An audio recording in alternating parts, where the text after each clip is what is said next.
விசேஷமாக உங்கள் யாவருக்கும் ஆண்டவராகிய இயேசு கிறிஸ்துவின் இந்தான நாமத்தினாலே அபுதாபி அருள் பிரதர் சபையினுடைய வாழ்த்துதலை நான் உங்களுக்கு தெரிவித்துக் கொள்கிறேன். நான் ஒரு சின்ன சாட்சி கூட நான் சொல்லிடலாம் அப்படின்னு நான் நினைக்கிறேன். நேற்று முதல் நாள், அதாவது வெள்ளிக்கிழமை சாயங்காலம் நாங்கள் கிளம்பி வரணும்னு இருந்தோம்.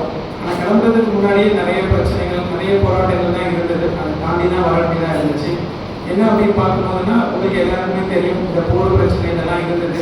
அதுக்கப்புறம் ஃப்ளைட்டு ஓடலை. அதுக்கப்புறம் ஃப்ளைட்டு ஓடி எல்லாம் வர மாதிரி இருந்த பொழுது இந்த ப்ரைஸ் ரைட்லாம் கூட ஆரம்பிச்சிருச்சு. ஏதோ ஆண்டவர் எனக்கு போன மாதம் கடைசியில் ஒரு ஞானம் கொடுத்தாங்க, டிக்கெட் புக் பண்ணலாம் அப்படின்ட்டு. நான் கடைசியாக புக் பண்ணேன். அடுத்த நாள்ல இருந்து பார்க்கும் பொழுது அந்த டிக்கெட் ரேட்லாம் ரொம்ப அதிகமாகிட்டே போச்சு. அப்புறம் நேற்று வெள்ளிக்கிழமை சாயங்காலம் கரெக்டாக நாங்கள் 6:05 போய் ஏர்போர்ட்டில் உள்ள போயிட்டோம். போர்டிங் பாஸ் போடும்போது அவங்க சொல்லிட்டாங்க, கவுண்டர்லாம் க்ளோஸ் பண்ணிட்டோம் அப்படின்னு சொல்லி. நான் சொன்னேன், இல்லையே இன்னும் எங்களுக்கு 8:30 மணி ஃப்ளைட்டு. நான் சொன்னேன், நீங்கள் தெளிவாக பாருங்கன்னு கேட்டேன். என்னுடைய இவ்வளோ நிறைய வேலை இருந்ததுனால நான் டிக்கெட் புக் பண்ணேன், அதோட எடுத்து வச்சுட்டேன். அந்த டைமிங்கை கூட நான் பார்க்கல. அது கரெக்டாக 8:30 மணி ஃப்ளைட்டுன்னு நான் நினச்சிட்டு இருந்தேன். ஆனால் அதோடைய ஃப்ளைட்டு 6:50 தான் அதோடைய ஃப்ளைட்டு. என்னுடைய சின்ன ஒரு கவனக்குறைவு தான். ஆனால் அந்த இடத்துல நாங்கள் 2 பேரும் நின்று அந்த இடத்துலையும் ஜோம் பண்ணோம். நான் ரொம்ப அழுகிற லெவலில் போய் நின்றுட்டு இருந்தேன். அப்படின்னா ப்ரே பண்ணிக்கிட்டே இருந்தா. கொஞ்ச நேரத்தில் பார்க்கும்பொழுது அவங்க யார்கிட்டயோ பேசினாங்க, ஏர்லைன்ஸில் கேட்டாங்க, எல்லாரும் ஏறி உட்காந்துட்டாங்களா கேட்டப்ப எல்லாம் உட்காந்துட்டாங்க, இன்னும் கொஞ்சம் பேர் தான் இருக்காங்க அப்படின்னு. உடனே எங்களுக்கு செக்இன் போட்டாங்க. கடற்கரை எடுத்துட்டு வேக வேகமாக ஓடணும். எங்கள் ஹேண்ட் லக்கேஜ் எடுத்துட்டு ஓடி போய் நிற்கும் பொழுது அதை கூட வாங்கி அவங்க எல்லாமே போட்டுட்டாங்க. ஒரு சின்ன பேக் தான் நாங்கள் கையில் எடுத்தோம். இங்கே சென்னையில் வந்து இறங்கிட்டு தான் என்னுடைய எல்லா லக்கேஜுமே எங்களுடைய கணக்கில் கிடச்சிச்சு. ரொம்ப நேரம் கூட நாங்கள் வைக்கல. நாங்கள் கடைசியாக வந்து போட்டதுனால முதல்ல எங்களுடைய லக்கேஜ் தான் வந்தது. நாங்கள் எடுத்துட்டு சுகபத்திரமாக நாங்கள் வெளியே வரும்படியாக அந்த ஒரு பெரிய கிருபை பாராட்டினாங்க.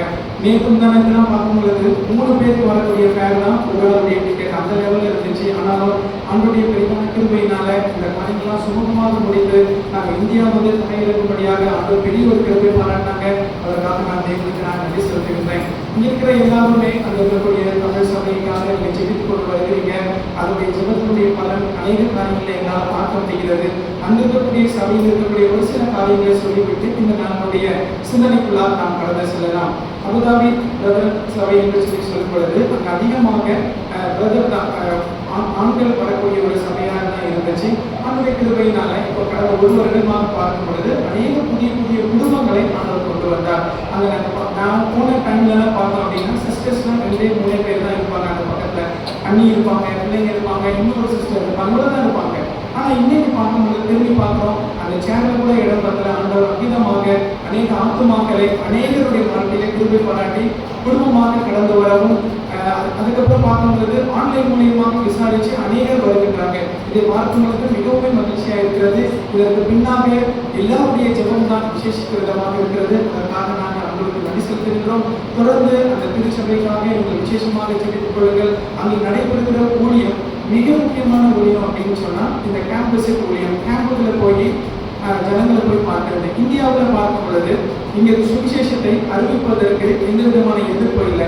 குறிப்பிட்ட ஒரு சில இடங்களை தவிர்த்து பாக்கி எல்லா இடத்துலையுமே நம்ம வெளியிடமும் போய் அறிவிக்கலாம். ஆனால் அபுதாபியில இப்படி அறிவிக்கக்கூடாதுங்கிற ஒரு சட்டமே இருக்குது. அதை நம்ம செய்யக்கூடாது. ஆனாலும் அங்கே இந்த ஊழியர்கள் எப்படி நடைபெறுகிறது அங்கெல்லாம் பார்க்கும்பொழுது நாங்கள் இருக்கக்கூடிய வேலைலாம் பார்த்தா தமிழ் சர்ச்சில் 100, 150, 200 பேர்லாம் இருப்பாங்க. பாட்டு பாடுவாங்க. அப்புறம் கூட்டமாக போவாங்க. பல மொழி மக்கள். குறிப்பாக சொல்லணும்னா அந்த ஒரு சனிக்கிழமை மட்டும் எத்தனைனா 50 விதமான மக்கள், 50 மொழி பேசக்கூடிய மக்கள் அங்கே வந்து ஆராதித்து விட்டு அவங்க இடத்துக்கு போகின்றாங்க.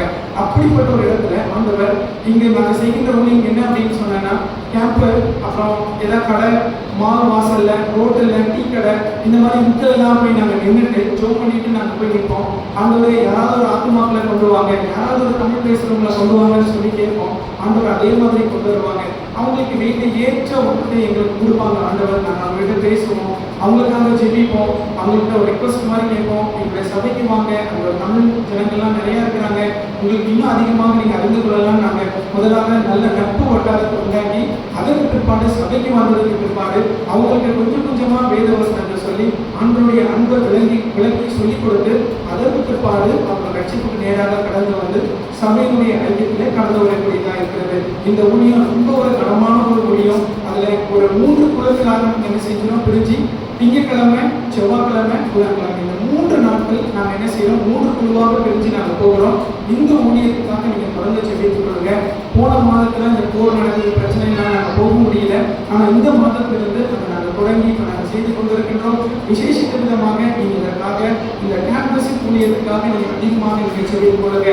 அதே போல நீங்க அறிந்திருக்கிற பிரகாரமாக அடுத்த மாதம் மே 27ஆம் தேதி எங்களுக்கு ஒரு நாள் கருத்தரங்கு, அதாவது கான்ஃபரன்ஸ் நடைபெற இருக்கின்றது. அந்த நாள்ல என்ன அப்படின்னு சொன்னா, அவருடைய வாழ்க்கையில ஒரு முறையாவது இதுவரை சுவிசேஷம் கேட்காதவர்களுக்கு ஒரு முறையாவது இந்த சுவிசேஷம் கேட்க வேண்டும் என்கிற நோக்கத்தோடு கூட பல வகையில அவங்களுக்கு வேண்டிய நல்ல பாடல், நல்ல செய்தி, அதே மாதிரி விளையாட்டு, நாடகம், பப்பட் ஷோ சொல்லி அநேக காரியங்களை சபையாக நாங்கள் சேர்ந்து ஆயத்தம் செய்து கொண்டிருக்கின்றோம். இவையெல்லாம் நாங்கள் ஒரு பக்கம் ஆயத்தமாகி கொண்டிருந்தாலும் அநேக ஜனங்கள் வர வேண்டும், அநேகர் வர வேண்டும். இந்த நாட்களில் அங்கே பார்த்தோம் அப்படின்னா எல்லாம் போனுக்கு அடிமையாக இருக்கிறாங்க, குடிப்பழக்கு அடிமையாக இருக்கிறாங்க, யார்கிட்டையும் போய் பார்க்க முடியல, பேச முடியல, கேம்புக்குள்ள போகிற ஆக்சஸும் இல்லாமல் இருக்கிறதுனால நீங்கள் விசேஷமாக ஜெபிங்க. நான் இங்கே இருந்தாலும் அங்கே இருக்கக்கூடிய அநேக பிரதர்ஸ் எல்லாம் இதுக்காக போயிட்டு இருக்கிறாங்க. அவங்களுக்கு நல்ல ஆத்மாக்கள் கிடைக்கணும், பார்க்கணும், ஆண்டோடைய அன்பை அவங்க அறிந்து கொள்ளணுங்கிறதுக்காக விசேஷமாக நீங்கள் ஜெபித்துக் கொள்ளுங்க. வருகின்ற மே மாதம் 27ஆம் தேதி ஒரு நாள் 9 மணியிலிருந்து 12 வரைக்குமாக நடைபெற இருக்கின்ற அந்த கூட்டத்துக்காக நீங்கள் தொடர்ந்து உங்களுடைய தனிப்பட்ட ஜெபங்களிலே நீங்கள் ஜெபித்துக் கொள்ளுங்க.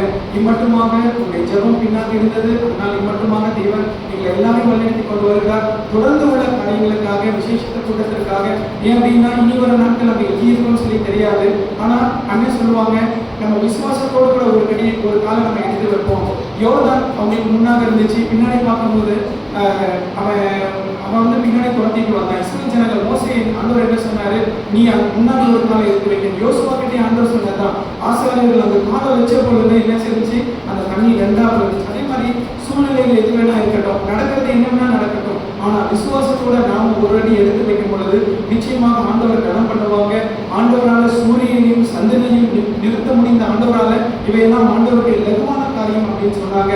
அதன் அடிப்படையில நாங்கள் செபித்து இந்த காரியத்தை செய்து கொண்டு வருகின்றோம். விசேஷமாக மே 27ஆம் தேதி இருக்கக்கூடிய ஒன் டே கான்ஃபரன்ஸுக்காக நீங்கள் அதிகமாக செபித்துக் கொள்ளுங்கள். இப்பொழுது இந்த நாளுடைய நேற்று தினத்தில் பெரியப்பா சொன்னாங்க, இதே மாதிரி நாளை தினத்தில் சங்கத்தில் சபை கூட்டத்தில் பேசணும், சுவிசேஷ கூட்டத்தில் அப்படின்னு சொல்லி. அப்போ நான் என்ன பேசலாம் அப்படின்னு சொல்லி நான் சந்திச்ச பொழுது ஆவியானவர் எனக்கு கொடுத்த ஒரு காரியம், அதாவது நாம் கடைசி நாட்களில் வாழ்ந்து கொண்டிருக்கின்றோம். கடைசி நாட்களிலே என்ன நடக்கும் என்கிற ஒரு காரியம் நமக்கு நன்றாக வெளிப்படுத்தில சொல்லப்பட்டிருக்கிறது. அதுதான் இந்த அளவு நடைபெற்றுக் கொண்டிருக்கின்றது. முதலாவது நான் பார்க்கும் பொழுது எங்கு அன்பு இருக்கிறது, ஒரு அன்பில்லாத ஒரு நிலைமையில தான் காணப்படுகிறது. போன வாரத்தில் கூட ஒரு செய்தி, இந்தியாவிலிருந்து வந்த ஒரு செய்தி தான். பிள்ளை அழகுன்னு சொல்லி பிள்ளைய ஒரு கருவாலை வச்சு வெட்டி போட்டாங்க ஒரு தாய்க்கு. அதெல்லாம் எப்படி மனசு வந்ததே தெரியல. அப்படிப்பட்ட ஒரு காலகட்டத்தில் தான் நம்ம என்ன செஞ்சிருக்கின்றோம், வாழ்ந்து கொண்டிருக்கின்றோம். அன்பு இல்லாத ஒரு நிலைமை, அன்பு தனிந்து போன ஒரு நாட்களில் தான் நீங்களும் நானும் வாழ்ந்து கொண்டிருக்கின்றோம். இவையெல்லாம் எதை வெளிக்காண்பித்துக் கொண்டிருக்கிறது, ஆண்டவருடைய வருகை சமீபமாக இருக்கிறது. ஆனால் ஆண்டவர் சொல்லியிருக்கின்றாங்க, இந்த பரலோக ராஜ்யத்தினுடைய சுவிசேஷம் சொல்ல எல்லா இடங்களிலும் போய் சேர்ந்த பிறகுதான் என்ன வரும், அவருடைய வருகை வரும் என்று சொல்லி. ஆனாலும் இந்த உலகம் அதற்கு ஆயத்தமாக்கி கொண்டிருக்கின்றது.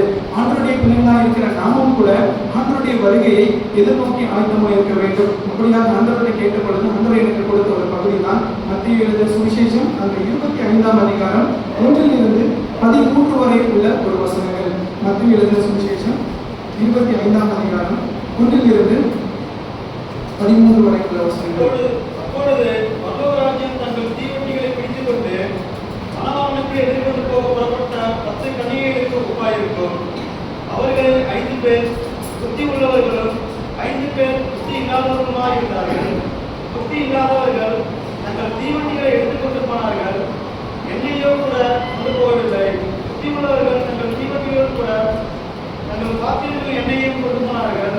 மணவாளன் வர தாமதித்த போது அவர்கள் எல்லாரும் நித்திரை மயக்கமடைந்து தூங்கிவிட்டார்கள். நடுராத்திரியிலே இதோ மணவாளன் வருகிறார், அவருக்கு எதிர்கொண்டு போக புறப்படுங்கள் என்கிற சத்தம் உண்டாயிற்று. அப்பொழுது அந்த கன்னிகைகள் எல்லாரும் எழுந்திருந்து தங்கள் தீவட்டிகளை ஆயத்தப்படுத்தினார்கள். புத்தி இல்லாதவர்கள் புத்தி உள்ளவர்களை நோக்கி, உங்கள் எண்ணெய்களை எங்களுக்கு கொஞ்சம் கொடுங்கள், எங்கள் தீவட்டிகள் அணைந்து போகிறது என்றார்கள். புத்தி உள்ளவர்கள் பிரதிமுகமாக அப்படியல்ல, எங்களுக்கும் உங்களுக்கும் போதாமல் இராதபடி நீங்கள் விற்கிறவர்களிடத்திற்கு போய் உங்களுக்காக வாங்கிக் கொள்ளுங்கள் என்றார்கள். அப்படியே அவர்கள் வாங்க போன போது மணவாளன் வந்துவிட்டார்.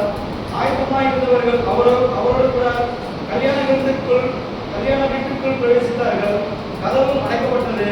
பின்பு மற்ற கன்னிகைகளும் வந்து, ஆண்டவரே ஆண்டவரே, எங்களுக்கு திறக்க வேண்டும் என்றார்கள்.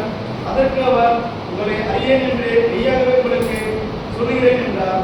மனுஷகுமார் வரும் நாளையாவது நீங்கள் அறியாதிருக்கிறபடியால் விழித்திருங்கள். கர்த்தருடைய நாமம் மகிமைப்படுவதாக. நம்ம இந்த பகுதி நம்ம எல்லாருக்குமே ஒரு தெரிந்த பகுதி, ரொம்ப பரிச்சயமான ஒரு பகுதி, அனைவரும் நம்ம வாசித்திருக்கிற ஒரு தெரிந்த ஒரு பகுதியாக தான் இருக்கிறது. இந்த மத்திய 25வது அதிகாரத்தில் நம்ம பார்ப்போம் அப்படின்னா, ஆண்டவராகிய இயேசு கிறிஸ்து தன்னுடைய வாயை திறந்து பேசும் பொழுது எப்படி பேசினாங்க அப்படின்னா, பூமியினாலே உன்னுடைய வாய்களை நான் திறந்து பேசினேன் அப்படின்னு சொல்லி ஆண்டவர் செய்த பிரசங்கம் எல்லாமே பரலோக ராஜ்யத்தை உலகத்தில் பார்க்கக்கூடிய காரியங்களை ஒப்பிட்டு தான் ஆண்டவர் சொன்னாங்க. ஏன் என்று சொன்னால், பாமர மக்களும் எளிமையாக புரிந்து கொள்ள வேண்டும் என்பதற்காக தான் ஆண்டவராகிய இயேசு கிறிஸ்து அவர்கள் பார்க்கின்ற காரியங்கள், அவர் செய்கின்ற காரியங்கள், அவர்கள் அன்றாட வாழ்க்கையில நடைபெறுகின்ற ஒவ்வொரு காரியங்களை மேற்கோள் காண்பித்து ஆண்டவராகிய இயேசு கிறிஸ்து பரலோக ராஜ்யம் இதற்கு ஒப்பாய் இருக்கிறது, இதை போல இருக்கிறது என்று சொல்லி நாம் பார்க்க முடியும். ஊமைகள் என்று சொல்லி சொல்லும் பொழுது அநேக விதமான ஊமைகள் இந்த வேதாகமத்திலே ஆண்டவராகிய இயேசு கிறிஸ்து சொல்லி இருக்கிறதை மத்திய எழுதின சுவிசேஷம், லூக்கா, யோவான் என்கிற 4 சுவிசேஷ புத்தகங்களிலே நாம் பார்க்க முடியும். இதிலே விசேஷமாக இந்த புத்தகத்தில் நாம் பார்க்கும் பொழுது இது ஆண்டவரை அறியாதவர்களுக்காக மாத்திரமல்ல, ஆண்டவரை அறிந்த தேவனுடைய பிள்ளைகளுக்குமாக கொடுக்கப்பட்டதாக இருக்கின்றது. இங்கே நம்ம அந்த 24வது அதிகாரத்தில் நம்ம பார்ப்போம் அப்படின்னா, அதுல கூட நீங்க என்ன செய்யலாம் அப்படின்னா, நீங்க விழுத்துருங்க, ஆயத்தமாயிருங்க அப்படின்னு சொல்லி அங்க சொல்லுகிறத நம்ம பார்க்கிறோம். திருடன் இன்ன நாளிலே வருவான் என்று சொல்லி நாம் அறியாதபடியினால கண்ணும் விட்டு திருடாதபடிக்கு நாம் எச்சரிக்கையாக ஆயத்தமாக இருக்க வேண்டும் என்று சொல்லி 25 பார்க்கும் பொழுது ஆண்டவராகிய இயேசு கிறிஸ்து பரலோக ராஜ்யத்தை 10 கன்னிகைகளுக்கு ஒப்பாக சொல்லிக் கொடுக்கிறதை நாம் பார்க்கிறோம். ஒரு மனுஷன் கிட்ட இப்படி கேட்டாங்க, ஏன்பா நீ பகல் ஒரு மரம் வெட்டுகின்றவர், அவர் எல்லா காலையிலிருந்து சாயங்காலம் வரைக்கும் என்ன செய்வார்னா போய் மரத்தை மட்டும் வெட்டி கொண்டு சேர்ப்பாரு, மரத்தை வெட்டி கொண்டு வந்து போடுவாரு. ஆனா அதை என்ன செய்ய மாட்டாரு அப்படின்னா விற்க மாட்டாரு. இதே மாதிரிதான் நம்முடைய வாழ்க்கையில கூட உலக காரியம், உலகத்துக்காக நம்ம ஓடுறோம் நம்ம செய்யணுமே தவிர முக்கியமான காரியம் தேவையானது ஒன்று என்று சொல்லி ஆண்டவர் மார்த்தாளுக்கு வந்து அநேக காரியங்களை குறித்து கவலைப்பட்டிருந்தாங்க. ஆண்டவர் சொன்னாரு, மார்த்தாலே நீ அநேக காரியங்களை குறித்து கவலைப்படுகிற, தேவையானது ஒன்றே ஒன்றுதான், என்னை விட்டு எடுபடாத நல்ல பங்கை அவர் தெரிந்து கொண்டாங்க அப்படின்னு சொல்லிட்டு, அதே மாதிரி ஆண்டவரிடத்திலிருந்து நல்ல பங்கை தெரிந்து கொண்டவர்களாக நாம் காணப்பட வேண்டும். ஆண்டவரை முழுவதுமாக நாம் ஏற்றுக்கொண்டப்பட்ட நிலைமையிலே ஆண்டவர் ரட்சிக்கப்பட்டோம், ஞானஸ்நானம் எடுத்தோம், சபையில் அங்கத்தினரானோம், வாரம் ஒரு முறை வந்து அவருடைய ஆராதித்து விட்டு போவது இதுவல்ல கிறிஸ்தவ வாழ்க்கை. அனுதினமும் சிலுவையை நாம் சுமக்க வேண்டும் என்று சொல்லிதான் ஆண்டவர் நமக்கு சொல்லிக் கொடுத்திருக்கிறார். என கண்பானவர்களே, இந்த ஊமையிலே நாம் பார்க்கிறோம் 10 கன்னிகைகள். அதாவது இது ஆண்டவராக இயேசு கிறிஸ்து வாழ்ந்த நாட்கள், அதாவது இயேசு கிறிஸ்து யூதர் குலத்திலே பிறந்தவராக காணப்பட்டதுனால யூதருடைய கலாச்சாரங்களிலே திருமண காரியங்கள் எப்படி நடக்கும் என்று சொன்னால் நம் கலாச்சாரத்திற்கு ஒத்ததாக தான் இருக்கும். எப்படி என்று சொன்னால், முதலாவதாக பெண்ணை பார்ப்பதற்கு தகப்பனுடைய அந்த மணமகனுடைய வீட்டிலிருந்து ஒரு தூதுவராக ஒரு புரோக்கர் என்ன செய்வாங்க அப்படின்னா போய் அந்த பெண்ணை பார்ப்பாங்க. பார்த்து விட்டு அந்த பெண் இவருக்கு ஓகேதான் அப்படின்னு சொல்லி கன்ஃபார்ம் பண்ணி இந்த மணமகன் கிட்ட அப்பா கிட்ட வந்து சொல்லுவாங்க. அதற்கு பிற்பாடு நிச்சயதார்த்தம் நடைபெறும். நிச்சயத்துக்கு பிற்பாடு சில மாதங்களுக்கு பிற்பாடு தான் இந்த திருமண காரியங்கள் நடக்கும். ஏன் அப்படின்னா இதை நம்ம வேதாகமத்தின் அடிப்படையில் கூட நம்ம என்ன செய்யலாம் நம்ம பார்க்கலாம். ஆபிரகாம் தன்னுடைய மகனுக்கு திருமணம் செய்வதற்கு எலியாசரை அனுப்பும் பொழுது எலியாசர் போய் ரெபெக்கா இடத்துல போய் பார்த்து அந்த தகப்பன் வீட்டில உறுதி செய்ததற்கு பிற்பாடு தான் என்ன செஞ்சாருன்னா சாப்பிட்டாரு அப்படின்னு சொல்லி, இதெல்லாம் அவருடைய குடும்பம் அந்த காலத்துல இன்னொரு நடைமுறையா இருந்தது. அதற்கு பிற்பாடு நம்ம பார்க்க முடியும். ஆண்டவராகிய இயேசு கிறிஸ்து யோசேப்புக்கு மரியாதை நிச்சயித்த பொழுது அவங்க என்ன செஞ்சிருந்தாங்க, பரிசுத்த ஆவியானவர்னாலே கருவுற்றிருந்தாங்க அப்படின்னு சொல்லி நம்ம பார்க்கிறோம். அப்படியானால் அந்த நிச்சயத்திற்கும் திருமணத்திற்கும் அநேக இடைவெளி இருந்ததை நாம் பார்க்க முடிகிறது. நம்முடைய இந்த நாட்களிலே நாம் எப்படியாக திருமணம் செய்கின்றோமோ இதே போலதான் யூதர் அவருடைய கலாச்சாரத்திலும் இதே போல திருமண சடங்குகள் காணப்பட்டது. அப்படியாக இந்த திருமண சடங்கு எப்படி நடக்கும் அப்படின்னா, திருமணத்திற்கு இங்கெல்லாம் நம்ம ஒரே நாள்ல முடிச்சிருவோம், 2வது நாள் ரிசப்ஷன் இருக்கும். ஆனா அங்க எப்படின்னா 7 நாட்கள் பெண்ணினுடைய வீட்டில் நடைபெறும் திருமணம், 7 நாள் மணமகனுடைய வீட்டில் நடைபெறும். இதுதான் யூதனுடைய அவருடைய ஒரு கலாச்சாரமா இருக்கிறது. இன்றளவும் கூட அந்த நடைமுறைகளை இருக்குது அப்படின்னு சொல்லி சொல்றாங்க. அப்போ இந்த 7 நாள் எப்படி நடக்கும் அப்படின்னு சொல்லி பார்த்தோம் அப்படின்னா, இப்போ நம்ம தமிழ்நாட்டில் குறிப்பாக இந்தியாவில் தான் என்ன செஞ்சோம் அப்படின்னா, பெண் வீட்டார் தான் மணமகனுக்கு என்ன செய்வாங்கன்னா எல்லா காரியங்களையும் கொண்டு போய் கொடுப்பாங்க. ஆனால் இப்போ வரைக்குமே நான் இருக்கக்கூடிய அந்த அபுதாபி தேசத்துல அந்த ஊர்லயே பிறந்து வளரக்கூடிய பிள்ளைகளுக்கு எல்லாம் என்ன அப்படின்னா, அவங்க தான் மணமகன் வீட்டுக்கு கொண்டு போய் அந்த மணமகளுக்கு தேவையான எல்லா காரியங்களும், தங்கமா இருக்கட்டும், பணமா இருக்கட்டும், அவங்களுக்கு வேண்டிய காரா இருக்கட்டும், இத்தனை வேலைக்காரங்க வேணும், இவ்வளவு எல்லாம் கொண்டு போய் கொடுத்து தான் என்ன செய்யணும், அந்த மணமகளை திருமணம் செய்யணும். இதற்கு வசதி இல்லாதனால தான் அந்த ஊருக்காரங்க நிறைய பேர் என்ன செய்வாங்கன்னா, வேற நாட்டுல போயெல்லாம் பொண்ணு எடுத்து திருமணம் செய்து அவர்களுடைய நாட்டு பிரஜையாக அவங்க மாற்றக்கூடியவர்களாக இருக்கின்றாங்க. இது அந்த காலத்திலே நடைபெற்றதா இருக்கிறது. இப்படியாக இந்த மணமகன் என்ன செய்யணும்னா, அந்த பெண்ணுக்கு வேண்டிய காரியம், முதலாவது ஒரு நல்ல ஒரு வீடு, அந்த பெண்ணுக்கு வேண்டிய எல்லா காரியங்களையும் செய்து அவர் போய் அந்த மணமகளை என்ன செய்யணும், எல்லாத்தையும் பரிசு பொருட்கள் எல்லாவற்றையும் கொடுத்து அவருடைய வீட்டுக்கு அழைத்து கொண்டு வரணும். இதுதான் யூதருடைய ஒரு கலாச்சாரமாக இருந்தது. அப்போ இந்த கலாச்சாரத்துல தான் ஆண்டவராகிய இயேசு கிறிஸ்து இருந்த ஜனங்களிடத்துல இந்த உண்மையை சொல்றாங்க. 7 நாட்கள் மணமகனுடைய வீட்டுல மணமகளுடைய வீட்டுல முதலாவது இருப்பாங்க. அங்க திருமண வைபவம் நடைபெறும். அதற்கு பிற்பாடு இந்த மணமகனுடைய வீட்டுக்கு கடந்து வருவாங்க. இப்படி அந்த மணமகன் வீட்டுக்கு வரும் பொழுது நடந்த ஒரு சம்பவத்தை தான் இந்த நாளிலே இந்த 25வது அதிகாரத்தில் நாம் பார்க்க இருக்கின்றோம். முதலாவதாக நாம் பார்க்கின்றோம் என்ன அப்படின்னா, 10 கன்னிகைகள், அதாவது கன்னிகைகள் அப்படின்னு சொல்லும்போது திருமணமாகாத ஒரு பெண்கள், இளம் வயது பெண்கள் என்ன செய்யறாங்க அப்படின்னா, இந்த மணவாளனை எதிர்நோக்கி காத்து கொண்டிருக்கின்றார். எதற்காக? இந்த மணவாளனை வரவேற்க வேண்டும் என்பதற்காக. இப்பெல்லாம் நமக்கு லைட் வெளிச்சம், இப்ப கரண்ட் இருக்கு, மொபைல் இருக்கு, டார்ச், இப்படிப்பட்ட காரியங்களாம் இருக்கு. அந்த நாட்கள்ல விளக்கு மட்டும்தான் இருக்கு. விளக்க வச்சுதான் அவங்க வெளிச்சமா பயன்படுத்தினாங்க. அப்படி விளக்க வெளிச்சமா வச்சு பயன்படுத்தி இந்த மணவாளனுக்காக காத்திருந்தாங்க. அவர் வருவதற்கு தாமதமான பொழுது இவங்களுக்கு எல்லாம் நித்திரை மயக்கம் வந்துருச்சு. என்ன அப்படின்னா, சோர்வு வந்துருச்சு. நாம கூட ஒரு இடத்துக்கு நம்ம போகலான்னு இருக்கோம், அவங்க வர வேண்டிய வரலாம், என்ன செய்வோம், தூங்குவோம். இல்லைன்னா இப்ப இருக்க நாட்கள் நம்ம மொபைல் போன்லாம் யூஸ் பண்ணுவோம். அந்த நாட்கள்ல ஒன்றுமே இல்லைல்ல. அதனால எல்லாருமே என்ன செஞ்சுட்டாங்க அப்படின்னா, நல்லா தூங்கிட்டாங்க. திடீர்னு ஒரு சத்தம் வருது, இந்த மாதிரி மணமகன் வருகிறாரு, அவருக்கு நீங்க எதிர்கொண்டு போங்க, புறப்பட்டு போங்க அப்படின்னு சொல்லிட்டு உடனே எல்லாருமே அந்த 10 கன்னிகைகளுமே என்ன செஞ்சாங்க, கன்னிகள் எந்திரிச்சு டக்குன்னு அந்த விளக்கு கொளுத்தி எடுத்து பார்த்தா 5 பேருடைய விளக்கு எரிஞ்சிச்சு, 5 பேருடைய விளக்கு எரியல. அதுக்கான காரணம் என்ன? அவருடைய எண்ணெய் என்ன செஞ்சிருச்சு, தீர்ந்து போச்சு. கூடுதல் 5 பேர்த்த கேட்டாங்க, மணமகன் சொல்லிட்டாங்க, எங்ககிட்ட எல்லாம் எண்ணெய் முடிஞ்சு போச்சு, உங்ககிட்ட இருக்கிற அந்த எண்ணெயை எங்களுக்கு கொடுங்க அப்படின்னு சொல்லி கேட்ட பொழுது அவங்க சொன்னாங்க, உங்களுக்கும் எனக்கு போதாமல் படிக்கு காசுக்கார கடையில எங்க விற்கிறாங்களோ நீங்க அங்க போய் வாங்கிக்கோங்கன்னு சொல்லி அவங்க என்ன செஞ்சுட்டாங்க அப்படின்னா அனுப்பி விட்டுட்டாங்க. இவங்க என்ன செஞ்சாங்க, ஐயோ நம்ம ஆயத்தெல்லாம வந்துட்டோமே, நம்ம எக்ஸ்ட்ரா கொண்டு வரலையே அப்படின்னு சொல்லிட்டு வாங்குறவங்களை தேடி போனாங்க. அதற்கு பிற்பாடு மணவாளன் வந்தாரு. அவர் அந்த 5 கன்னிகைகளை அவர் என்ன செஞ்சுட்டாருன்னா, திருமணம் நடக்கக்கூடிய அந்த இடத்திற்குள்ளாக அழைத்து கொண்டு போய் கதவை மூடிட்டாங்க. அதற்கு பிற்பாடு என்ன நடந்துச்சு, அந்த கன்னிகைகளும் அந்த எண்ணெயை வாங்கி கொண்டு வந்து, எங்களுக்கும் நீங்க கதவை திறக்கணும், எங்களுக்கும் கதவை திறக்கணும்னு சொல்ல பொழுது அவர் சொன்னாரு, உங்களை எனக்கு அறியேன் என்று சொல்லி அவர் அனுப்பி விடுகிறதை நம்ம பார்க்கின்றோம். இதிலிருந்து ஆண்டவராகிய இயேசு கிறிஸ்து நமக்கு சொல்லிக் கொடுக்கக்கூடிய காரியம் என்ன அப்படின்னு சொன்னா, நாம் அவருடைய வருகைக்கு ஆயத்தமாக இருக்க வேண்டும்.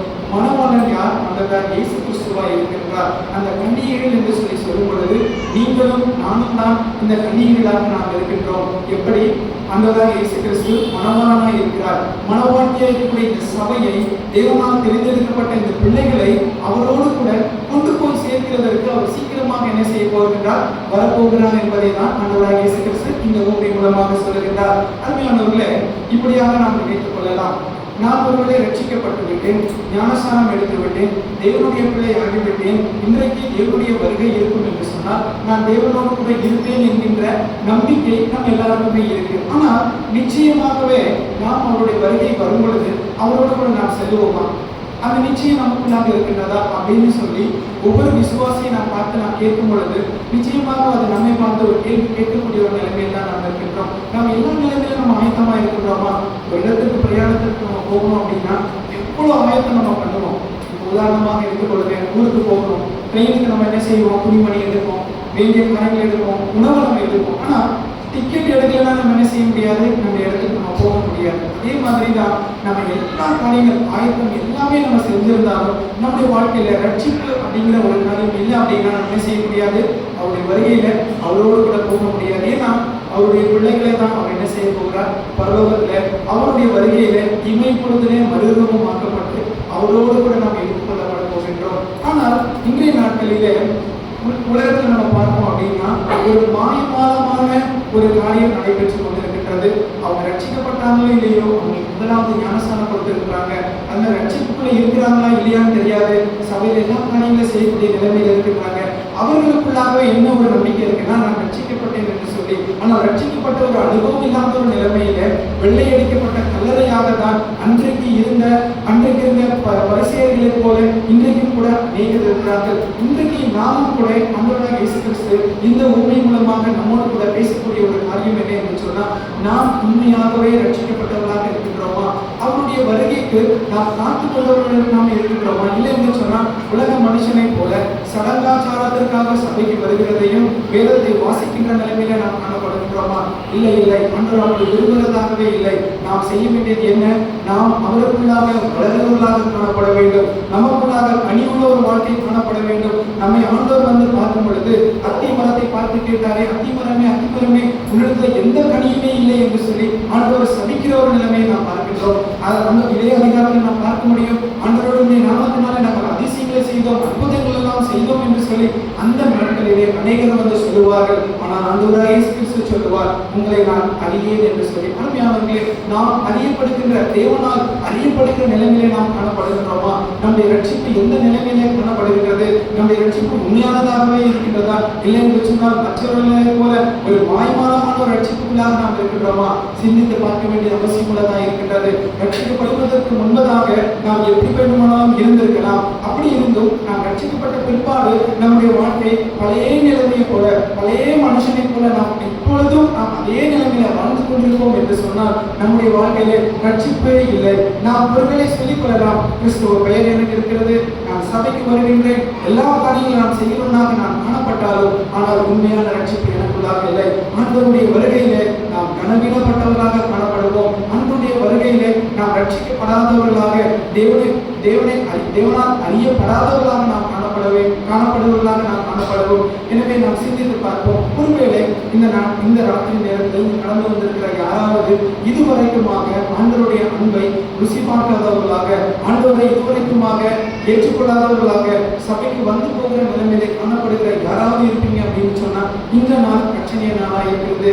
உங்களை என்னுடைய சமூகத்துல ஒப்பு கொடுங்க. ஆண்டவரே, நான் ஒரு பாவி, எனக்குள்ளாக வாரும், என்னுடைய பாவத்தை மன்னியும் என்று சொல்லி யாரெல்லாம் ஒரு இருதயத்தை குறைந்து கொடுத்து ஆண்டவருடைய சமூகத்தை சொல்வீர்கள் ஆனால் ஆண்டவருடைய எதிர்த்து வரக்கூடியவராக இருக்கின்றார். உங்களுடைய வாழ்க்கையை ரட்சிப்பை கொடுக்கக்கூடியவராக இருக்கின்றார். இந்த உலகத்துல பார்ப்போம் அப்படின்னு சொன்னா, இப்போ யுத்தங்கள் ஆரம்பித்துக் கொண்டிருக்கிறது. வேதத்தில் நம்ம வாசிக்கின்றோம், கடைசி நாட்களிலே இந்த யுத்தங்கள் எல்லாம் நடைபெறும் என்று சொல்லி. ஆனால் இது 3வது உலக போராட்டம் என்று சொல்லி நமக்கு தெரியாது. ஆனாலும் இந்த உலகத்திலே நடைபெற்றுக் கொண்டிருக்கிற ஒவ்வொரு காரியங்கள் ஒவ்வொன்றையும் நாம் பார்க்கும் பொழுது ஆண்டவருடைய வருகை அதி சமீபமாய் இருக்கிறது என்பதை நம்மால் அறிந்து கொள்ள முடியக்கூடியதாக இருக்கின்றது. அப்படியானால் ஆண்டவருடைய வருகைக்கு நாம் எந்த நிலைமையில ஆயத்தமுள்ளவர்களாக இருக்கின்றோம்? நிச்சயமாகவே நாம் ஆயத்தமுள்ளவர்களாக இருக்கிறோம் என்று சொன்னால் பாருங்க, இந்த 10 கன்னிகையில 10 பேரும் தெரிந்து கொள்ளப்பட்டாங்க.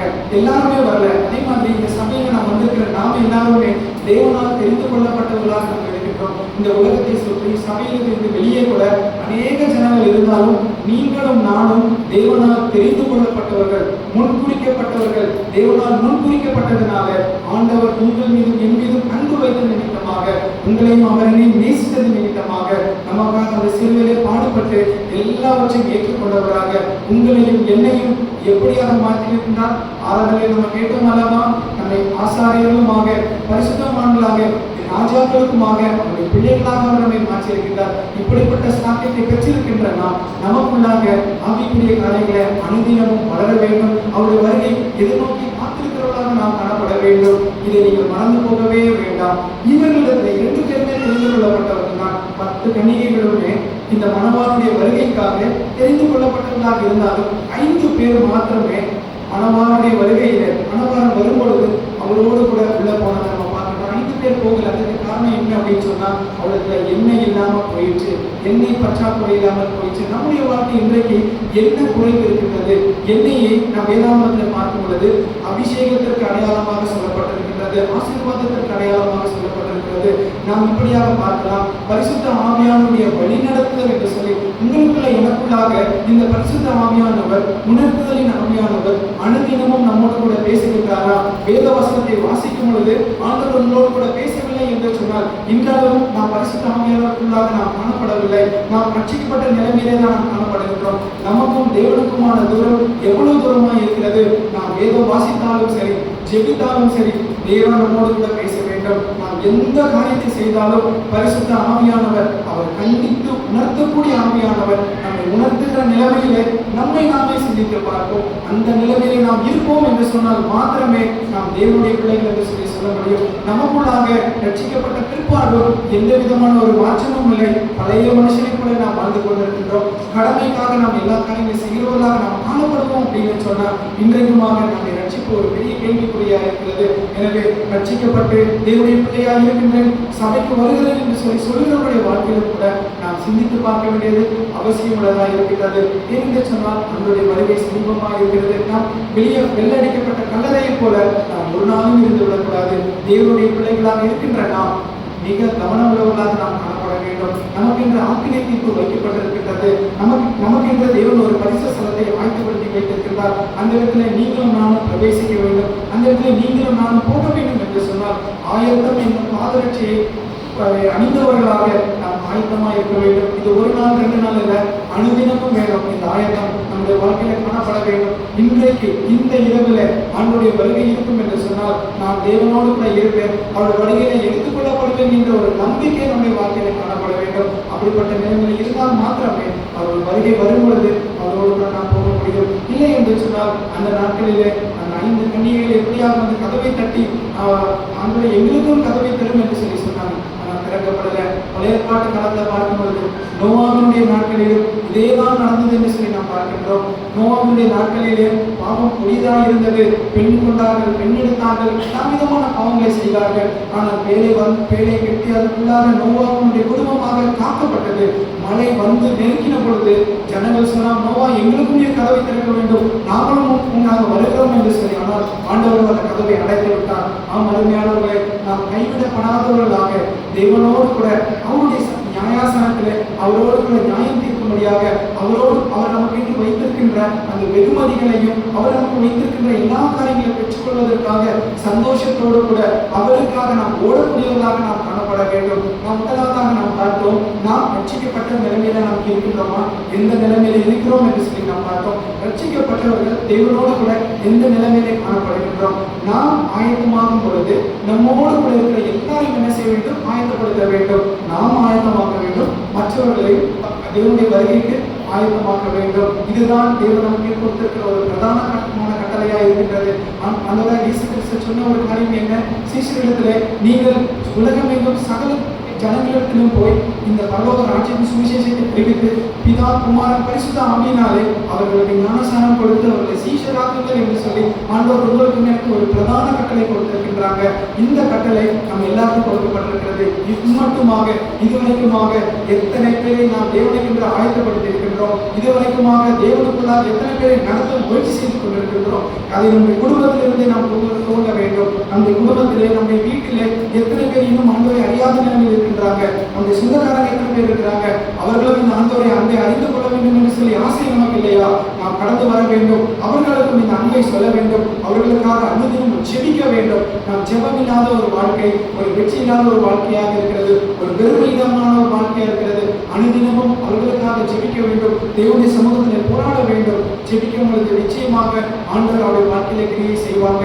அவர்களை ஆயத்தப்படுத்த வேண்டும். நம்முடைய நண்பர்களை ஆயத்தப்படுத்த வேண்டும். உலகத்தில் எல்லாரையும் தேவனுடைய சமூகத்திற்கு ஆயத்தப்படுத்த வேண்டும். நாம் உலக உலகத்திற்காக ஓடி ஓடி ஓடி எவ்வளவுதான் நாம் சம்பாதித்தாலும் சரி, ஆனால் ஒன்றையும் நாம் கொண்டு போக வேண்டியதில்லை. எல்லாவற்றையும் இந்த உலகத்திலே தான் நாம் விட்டு போகக்கூடியவர்களாக நாம் இருக்கின்றோம். ஒன்றை தவிர நாம் ரட்சிக்கப்பட்ட அந்த ரட்சிப்பை மாத்திரமே நாம் பெற்றுக்கொண்டவர்களாக அதோடு கூட ஆத்ம ஆதாயம் செய்கிறவர்களுக்கு தேவன் விசேஷித்த விதமான கிரீடத்தை அவர் வைத்திருக்கின்றார். அந்த கிரீடத்தை நாம் பெற்றுக்கொள்ள வேண்டாமா? எல்லாருக்கும் முன்பதாக உண்மையும் உத்தமமுள்ள ஊழியக்காரனை என்று சொல்லி அழைத்து தேவன் கொடுக்க போகின்ற அந்த பெரிய வெகுமதிகளை நாம் பெற்றுக்கொள்ள வேண்டாமா? நாம் பெற்றுக்கொள்ளத்தக்கதாக நாம் ஓட வேண்டும். தேவனுக்காக எதையாவது செய்ய வேண்டும் என்ற நிலைமையில் நாம் காணப்பட வேண்டும். ஆயத்தமாக வேண்டும், ஆயத்தப்படுத்த வேண்டும், அநேகரை தேவனுக்கு நேராக கொண்டு வர வேண்டும். இதுதான் தேவன் நமக்கு என்று கொடுத்திருக்கின்ற ஒரு பிரதானமான ஒரு வாழ்க்கை, பிரதானமான ஒரு காரியமாக இருக்கிறது. இந்த உலகத்துல பொய்யான காரியத்தை உண்மை என்று சொல்லி அநேக இடங்களிலே விளம்பரப்படுத்தி அநேக இந்த திரைப்படத்தில் நாம் காண்பிக்கக்கூடியவர்களாக இருக்கிறாங்க. இந்த உண்மையான தேவனுடைய காரியத்தை நம்ம சொல்வதற்கு எவ்வளவாக முயற்சி செய்திருக்கின்றோம், நம்ம என்ன செய்து கொண்டிருக்கின்றோம் சிந்தித்து பார்ப்போம். ஒருவேளை இதுவரைக்குமாக நம்முடைய வாழ்க்கையில ஆயத்தப்படுத்தாதவர்களாக நாம் காணப்படுவோம் அப்படின்னு சொன்னா இன்றைக்கு ஒரு தீர்மானத்தை எடுப்போம். ஆண்டவரே, நான் ஒருவருக்காக சுவிசேஷத்தை சொல்ல வேண்டும், ஒருவருக்காக ஆண்டவருடைய அன்பை சொல்ல வேண்டும். முன்பெல்லாம் பார்க்கும் பொழுது நம்ம இப்படி சொல்லுவாங்க, சபைக்கு வரும் பொழுது ஒரு ஆத்மா 2 கை இருக்கு 2 பேரை அழைச்சிக்குவாங்க. இப்ப அந்த வார்த்தையெல்லாம் கேட்க முடியல. அப்படிப்பட்ட நிலைமையில தான் காணப்படுகின்றது. நாம் ஆயத்தமாக வேண்டும், ஆயத்தப்படுத்த வேண்டும். அநேகரை தேவனுக்கு என்று நாம் ஆயத்தப்படுத்தி கொண்டு வர வேண்டும். இதையெல்லாம் நம்ம ஏன் செய்யணும்? கடமையானா நிச்சயமா கிடையாது. ஆண்டவர் கொடுத்திருக்கிற ஒரு கட்டளையா இருக்கிறது. இதை நாம செய்யணும். இதை நம்ம செய்வோம் அப்படின்னா ஆவிக்குரிய காரியங்களை நாம் வளர முடியும். ஆவியின் கனிகள் 9 குறித்து நாம் வேதவசனத்தை வாசிக்கின்றோம். இந்த கனியற்ற நிலைமையில அன்பு, சந்தோஷம், சமாதானம், நீடி பொறுமை, தயவு, நற்குணம், விசுவாசம், சாந்தம், இச்சையடக்கம் என்கின்ற இந்த 9 விதமான ஆவிக்குரிய கனிகள் நம்முடைய வாழ்க்கையில காணப்படும் என்று சொன்னால், நம்மால் ரட்சிக்கப்பட்ட நாம் உண்மையாகவே நம்முடைய ரட்சிப்பு தேவன் எனக்கு பாவத்திலிருந்து விடுதலை கொடுத்திருக்கின்ற சொல்லுகின்ற ஒவ்வொரு விசுவாசியும் இந்த காரியத்தை தேவனுக்கு என்று செய்ய வேண்டிய இந்த ஆயத்தப்படுத்த வேண்டிய இந்த காரியத்தை செய்யாமல் நிச்சயமாகவே இருக்க முடியாது. எனவே சிந்தித்து பார்ப்போம். தேவனுடைய பிள்ளைகளாக இருக்கக்கூடிய நாம் ஒரு விசையாகக்கூடிய நம்முடைய ரட்சிப்பு எப்படிப்பட்ட நிலைமையாக இருக்கிறது என்று சொல்லி திரும்பி பார்த்து ஒருவேளை அந்த காரியங்களை நாம் குறைவுள்ளவர்களாக நாம் இருப்போம் என்று சொன்னால் இன்றைய நாட்களிலே ஒரே தீர்மானத்தை எடுப்போம். நான் தேவனுக்கென்று என்ன காரியத்தை செய்து கொண்டிருக்கின்றேன், தேவன் எனக்கென்று கொடுத்திருக்கிற பிரதானமான கட்டளை இதுவரைக்குமாக நான் செய்து கொண்டிருக்கின்றேனா, எந்த நிலைமையிலே காணப்படுகின்றேன். நம்ம ஒரு டார்கெட் கூட நம்ம வச்சுக்கலாம். சேல்ஸ் பர்சன்ட்லாம் நீங்க பாத்தீங்கன்னா ஒரு மாசமும் இத்தனை 1000 ரூபாய், இத்தனை லட்சம் அவங்க இத்தனை பேரை பார்க்கணும், அவங்களுக்கு இதை பற்றி எல்லாம் சொல்லணுங்கிற ஒரு டார்கெட் இருக்கு. ஆண்டவர் நமக்கு கொடுத்திருக்கின்ற நமக்கு ஒரு அளவுகோல் வைக்கல, ஆண்டவர் நமக்கு ஒரு அளவு கொடுக்கல. ஆனா அன்றைய அன்பை நம்ம என்ன செய்யணும்? வெட்கப்படாதவங்களா நம்ம சொல்லக்கூடியவர்களா காணப்படணும். எங்களுக்கு பேன் பண்ண இடத்துல சுவிசேஷம் சொல்லக்கூடாதுங்கிற இடத்துல நாங்க எங்க வேலைக்கு பிற்பாடு போய் அந்த இடத்துல நின்று ஆண்டவருடைய அன்பை நாங்கள் சொல்லிக் கொண்டு வருகின்றோம், ரகசியமாக செய்து கொண்டிருக்கின்றோம். ஆனால் இந்த இடத்துல இங்க இருக்கக்கூடிய இந்தியாவில் எல்லாவற்றிற்கும் ஒரு பொதுவானதா சட்டமாக இருக்கின்றது. ஆனால் இந்த நாட்களிலே நாம் என்ன செய்து கொண்டிருக்கின்றோம்? இது என்ன காலமா இருக்கிறது? நற்செய்தி அறிவிக்க வேண்டிய காலமா இருக்கிறது. அந்த 2 குஷ்டரோகிகள் அவங்க கிடைச்ச உணவை அவங்களோட கூட வச்சிருக்கல. அவங்க போய் சொன்னாங்க, இது என்ன நாள்? ரட்சிப்பின் சுவிசேஷத்தை அறிவிக்கக்கூடிய நாள், ரட்சிப்பின் நாளா இருக்கு, நம்ம போய் சொல்லணும் அப்படின்னு சொல்லிட்டு ஓடி போய் அவர்களுக்கு தெரிவித்தான். அதே போல தேவனுக்காக ஓடுகிறவர்களாக நாம் காணப்பட வேண்டும். ரட்சிக்கப்பட்ட நிலைமையிலே குன்றினவர்களாக நாம் இருக்க வேண்டாம். பவுல் சொல்கின்றாங்க, பால் குடிக்கின்ற நிலைமையில இப்பொழுது நீங்க இருக்கிறீங்க அப்படின்னா அதை விட்டுட்டு கனமான உணவை நீங்க எடுத்துக்கொள்ளுங்க அப்படின்னு சொல்லிட்டு நம்முடைய வாழ்க்கையை நினைத்து பார்க்கலாம். ரட்சிக்கப்பட்ட காலத்துல அநேக தீர்மானங்கள் நம்முடைய வாழ்க்கையில நம்ம எடுத்திருப்போம். இந்த காரியத்தை நான் செய்வேன், தேவனுக்காக இந்த காரியத்தை செய்வேன் என்று சொல்லி. ஆனால் இன்றைக்கு அந்த தீர்மானங்கள்லாம் எங்க போச்சு? நம்ம தேவனுக்காக எடுத்து வச்ச அந்த படியெல்லாம் எங்க போச்சு? யோசித்து பார்ப்போம். நல்ல ஒரு தீர்மானத்தை எடுப்போம். நாம் விட்ட காரியத்தை மீண்டுமாக தொடங்கி ஆண்டவருடைய அன்பையும் இந்த உலகத்திற்கும் எல்லா ஜனங்களுக்கும் ஜாதிக்கும் பறைசாற்ற ஆண்டவரால் எடுத்து பயன்படுத்தப்படுகின்ற ஒரு நல்ல கருவியாக ஆண்டவர் உங்களையும் என்னை பயன்படுத்துவாராக. பேசிக் கொண்டிருக்கிற நானும் கூட ஒரு காலத்துல இதே இடத்துல இங்குதான் நான் வளர்ந்து ஆண்டவருடைய அன்பையும் சுவிசேஷத்தை அறிந்து கொண்டு ரட்சிக்கப்பட்டு ஞானஸ்நானம் எடுத்தேன். ஆனால் வேறு இடத்துல ஆண்டவரை கொண்டு போய் வைக்கும் பொழுது அங்க இருக்கிற சூழ்நிலை பார்க்கிறோம். அங்க இருக்கிற நிலையை தெரிந்து கொண்டுதான் ஆண்டவருடைய அன்பை அங்க இருக்கிற நிலைமையிலே சொல்லக்கூடிய முடிந்தது. ஆனால் இங்கு இருக்கக்கூடிய வாலிபர்களும் சரி, பெரியவர்களும் சரி, சகோதரிகளும் சரி, நாம் இருக்கிற இடங்களிலே வேலை பார்க்கிற இடத்துல நாம் பார்க்கிற ஒவ்வொருவருக்கும் ஆண்டவருடைய அன்பை நாம் சொல்ல வேண்டும். ஏதாவது ஒரு சின்ன காரியத்தை நீங்க சொன்னா போதும், உங்களுக்காக நான் ஜெபிக்கிறேன் மட்டும் நீங்க சொல்லி பாருங்க போதும், அவங்களுக்கு ஒரு பெரிய ஒரு ஆறுதலா இருக்கும். அடுத்த முறை நீங்க அவங்களை பார்க்கும்போது இப்ப நீங்க எப்படி இருக்கு, இப்போ உங்களுக்கு பரவாயில்லையா, எப்படி இருக்கீங்க, இந்த ஒரு 2 வார்த்தை ஆண்டவர் நம் மீது வைத்த அந்த அன்பை, அதே அன்பை நாம் மீண்டுமாக மற்றவர்களுக்கு நாம் காண்பிக்கின்ற இந்த சுவிசேஷம் போதும். அதே போல நீங்கள் நடமாடுகிற சுவிசேஷமா இருக்கிறீங்க. நம்முடைய வாழ்க்கையில நாம் நம்முடைய நடக்கை மூலமாக ஆண்டவருடைய அன்பை வெளியிலே காண்பிக்க முடியும். நாம் ஆண்டவரிடத்திலே நாம் எப்படியாக அன்புள்ளவர்களாக, பண்புள்ளவர்களாக, பொறுமையுள்ளவர்களாக, ஆழ்மை உள்ளவர்களாக இப்படிப்பட்ட நிலைமையில நாம் காணப்படும் பொழுது நம்முடைய வாழ்க்கையை பார்த்து அநேகர் தேவனை அறிந்து கொள்ள முடியும். இந்த இவருடைய மாற்றத்திற்கான காரணம் என்ன என்று சொல்லி நம்மோடு இருப்பவர்கள், குடும்பத்தில் இருப்பவர்கள், சுற்றி இருப்பவர்கள், சொந்தங்கள், பந்தங்கள் என்று சொல்லி எல்லாரும் அறிந்து கொள்ள முடியும். மீண்டுமாக நம்முடைய இந்த நாடைய பகுதிக்காக நாம் கடந்து வருகிறோம். அதற்கு அவர் உங்களை அறியேன் என்று மெய்யாகவே உங்களுக்கு சொல்கிறேன் என்றார். மனுஷகுமாரன் வரும் நாளைக்காவது நீங்கள் அறியாதபடியாக விழித்திருங்கள் என்று சொல்லி அவர் சொல்லியிருக்கிறார். எனவே சிந்தித்து பார்ப்போம், நம்முடைய வருகைக்கு நாம் எந்த நிலைமையில ஆயத்தமாக இருக்கிறோம் அப்படின்னு சொல்லிட்டு. ஒருவேளை ஆயத்தமா இல்லை அப்படின்னா இன்றைக்கு ஆயத்தமாக வேண்டியது அவசியமா இருக்கிறது. நம்முடைய வருகை எப்பொழுது வேண்டுமானாலும் வரலாம். 24 நம்ம வாசிக்கின்றோம், திருடனை போல அவர் வருகிறேன் என்று சொல்லியிருக்கிறாங்க. திருடன் எப்போ வருவான்னு சொல்லி யாருக்குமே தெரியாது. அவர் வருகை அதே போல இருக்கும். அவர் வரும் பொழுது முதலாவது இக்கால சத்தம் காணப்படும். ஆண்டவரை உயிரோடு கூட இருக்கிறவர்கள் இமைப்பொழுதிலே மருந்துமாவார்கள், மரித்தவர்கள் உயிரோடு கூட எழுந்திருப்பார்கள். அதற்கு பிற்பாடு அந்தி கிறிஸ்துடைய ஆட்சிகள் நடைபெறும். அதில் நம்ம பார்த்தோம் அப்படின்னா அநேக பாடுகள் வழியாக தான் அங்கிருந்து நம்ம தப்பி வர முடியும். இப்போ நான் கேட்டுக்கொண்டிருக்கின்ற அமெரிக்கா இன்னும் அநேக இடங்களில சிப்புகள் எல்லாம் பொருத்தி அவங்க எங்க இருக்கிறாங்க அப்படின்னு சொல்லி நம்ம பார்த்து கொண்டிருக்கிறாங்க. எனக்கு இப்போ ஒரு போர் நடந்துகின்றப்ப ஒரு அமெரிக்க ஒரு ராணுவ ராணுவ அதிகாரி ஈரானுக்குள்ள போய் மாட்டிக்கிட்டாரு. ஆனா எங்க இருக்காருன்னு சொல்லி ஈரானுக்கும் தெரியாது, அமெரிக்காவுக்கும் தெரியாது. ஆனா ஒரே ராத்திரியில அந்த ஈரானுக்குள்ள அமெரிக்க படை போய் அங்க இருக்கக்கூடிய அவரை எடுத்து திரும்ப கொண்டு வந்துட்டாங்க. அந்த நபருக்கு நிலவேசனம் என்ன தெரியுமா? லெபனான்ல அடைப்பட்டு இருக்கக்கூடிய 1000 கைதி நீங்க விடுதலை ஆக்குனீங்கன்னா இந்த ஆளை நாங்க விடுவோம்னு சொல்லி ஈரான் சொன்னாங்க. ஆனா ஈரானுக்கும் தெரியாது அவர் எங்க இருக்காருன்னு சொல்லி. ஆனா நடந்தது என்னன்னா, அந்த யுஎஸ் ஆளுடைய உடம்புல ஒரு சிப்பு பொருத்தி இருந்தாங்க. அவங்க அமெரிக்கால இருந்து பார்த்தாங்க அவர் எங்க இருக்காருன்னு சொல்லி ஒரே இரவுல போய் அவங்க தூக்கி கொண்டு வந்தாங்க. அப்படிப்பட்ட நாட்கள்ல தான் வேதத்துல சொல்லப்பட்டிருக்கிற அந்த ஒவ்வொரு காரியங்களும் தீர்க்க தரிசன வார்த்தைகளும் நிறைவேறுகிற ஒரு காலமாக இருக்கிறது. எனவே ஒவ்வொரு அவனுடைய வருகைக்கு பிற்பாடு இந்த உலகத்துல அந்தி கிறிஸ்துவினுடைய ஆட்சி காணப்படக்கூடியதாக இருக்கிறது. அதுல மிக புதுமையை நாம் அனுபவிக்க வேண்டியவர்களாக இருக்கின்றோம். அருமையானவர்களே, இவையெல்லாம் வேண்டாம். ஆண்டவர் நமக்கு கொடுத்திருக்கின்ற இந்த நல்ல நேரத்தை, நல்ல நாட்களை நாம் பயன்படுத்தினவர்களாக உலக காரியங்களை விட்டு ஓடி தேவனுக்கான காரியங்களையும் பரலோகத்துக்கான காரியங்களை நாம் தேடக்கூடியவர்களாக இருக்கும். ஆண்டவர் சொல்லியிருக்கிறாங்க, இயேசு கிறிஸ்து சொன்ன காரியம் இதுதான். நீங்கள் உலகத்தின் காரியங்களை சேர்த்து வைக்க வேண்டாம், உலகத்தின் காரியத்தை பார்க்க வேண்டாம். திருடன் கண்ணை விட்டு திருடுகின்றார். பரலோகத்திலே உங்களுடைய பொக்கிஷங்களை சேர்த்து வையுங்கள். உங்கள் பொக்கிஷம் எங்க இருக்கின்றதோ அங்குதான் உங்களுடைய இருதயம் இருக்கிறது என்று சொல்லி நம்முடைய பொக்கிஷங்களை பரலோகத்தை நாம் சேர்த்து வைப்போம். நம்முடைய பொக்கிஷம் எல்லா காரியங்களை உலகத்துக்கானவர்களை நாம் தேடாமல் மேலானவர்களை தேடி தேவன் நமக்கென்று வைத்திருக்கின்ற அந்த ஓட்டத்திலே பொறுமையோடு கூட ஓடி அவர் வைத்திருக்கின்ற அந்த பரிசு பொருளை அதை நாம் பெற்றுக்கொள்ளத்தக்கதாக நாம் ஓட வேண்டும். அப்படிப்பட்ட நிலைமையிலே உங்களுக்கும் எனக்கும் இந்த கிருபைகளை ஆண்டவர் கொடுப்பாராக. இந்த வார்த்தையின் மூலமாக கர்த்தர் நம்மளுக்கு இதை வருவதாக. கர்த்தரை நாம் மேம்படுவதாக. நாம் கண்களை மூடி நாம் செபிக்கிறோம். எங்களை நேசிக்கின்ற எங்கள் அன்பு ஆண்டவரே, அருமையான இந்த நல்ல இரவிலே துதிக்கின்றோம், நன்றி செலுத்துகின்றோம். கடந்த வந்த நேரம் முதல் மட்டும் வரைக்கும் அவருடைய பிரசனத்தை நாங்கள் காணப்பட ஆண்டவரே அப்பா